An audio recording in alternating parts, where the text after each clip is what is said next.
Hello everyone, it's Tracy here, back with another holiday card series video. I'm starting with a piece of acetate for my card, and I'm just placing that on a piece of black cardstock so that you can see it while I'm stamping. Otherwise it didn't show up very well against the craft mat. I'm using my powder tool on one side because I'm going to be making a shaker card with this, and I didn't want the sequins to stick, so I did that right away. I'm using the Alleyway Stamps Winter's Butterflies stamp set, and I'm stamping all of these snowflakes with StazOn white ink. And this is the ink that you want to use on like acetate or glass or anything like that, because it dries right away and it doesn't smear.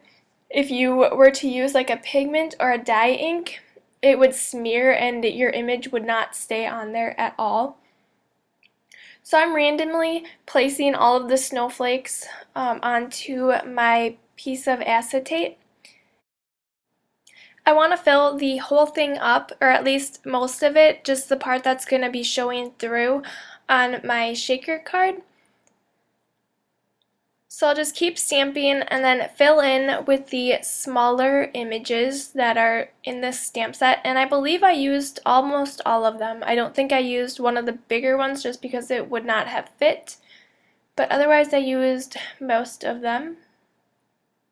And you kind of have to work with the StazOn ink because this ink pad dries really easily. You have to re-ink it. It comes with the re-inker, but you have to re-ink it almost every time that you use it, and it tells you that on the package. Alright, so the pattern paper I'm using is from Recollections, the Jolly Holiday 6x6 paper pad. And for the window part of my shaker card, I'm using the Labels 1 die from Spellbinders. And I'm just going to place that on the red polka dotted paper and temporarily adhere that into place with some washi tape so that I can run it through my Cuttlebug and then it won't move when I'm doing that, just because that's the place that I want it on my card. And I don't know how many people use Cuttlebugs or what type of cutting machine that you use, but if you want me to do a video just on that alone and the different plate combinations and everything, let me know.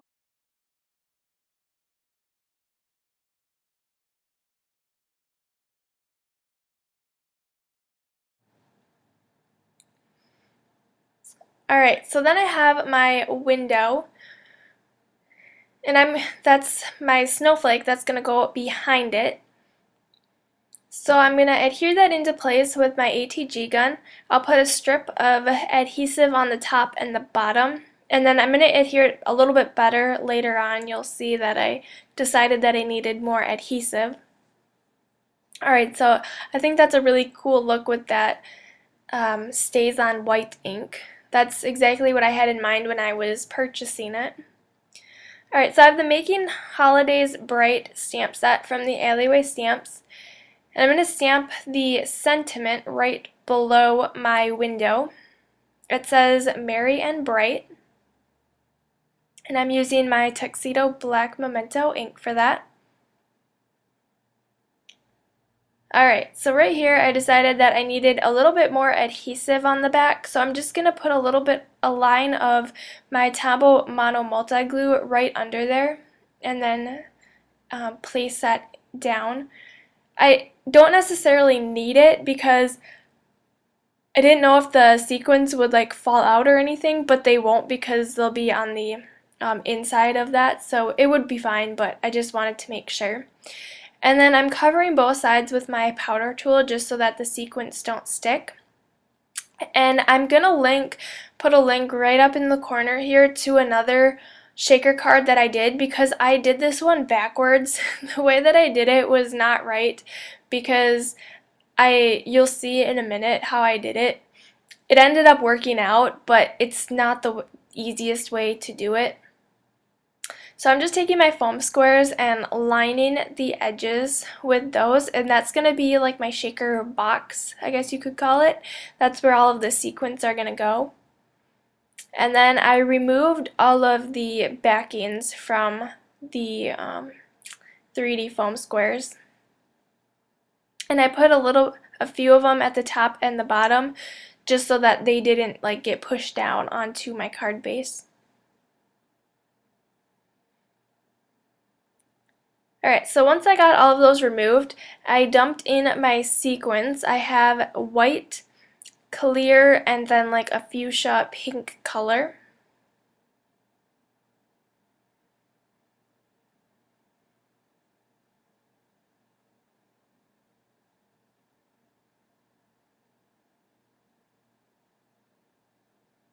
Alright, and then I took my back, which is, you can tell how I did it backwards, because I have to line that up onto my card front, and it's not exactly the easiest because you can't see it. So I wouldn't recommend doing it that way. But it ended up working out, and I just had to trim a little bit off to make it even. So now I'm going to take that same stamp set that I got my sentiment from and stamp the bird image. That's that one with the scarf and the hat. And I'm stamping that on a piece of Coordinations cardstock with my Tuxedo Black Memento ink. And then I'm going to heat dry that to make sure that the ink is completely dry before I start coloring. But then I'm going to color it in with my Copic markers.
Alright, so I fussy cut that out after I finished coloring it, and then I can go ahead and adhere my shaker portion to my white A2 size card base.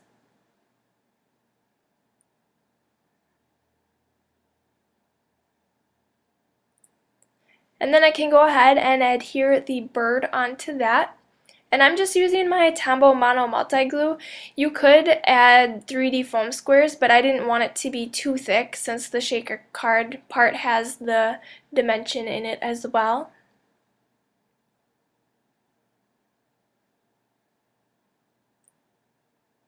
I just placed that down, and part of it is over the shaker window part.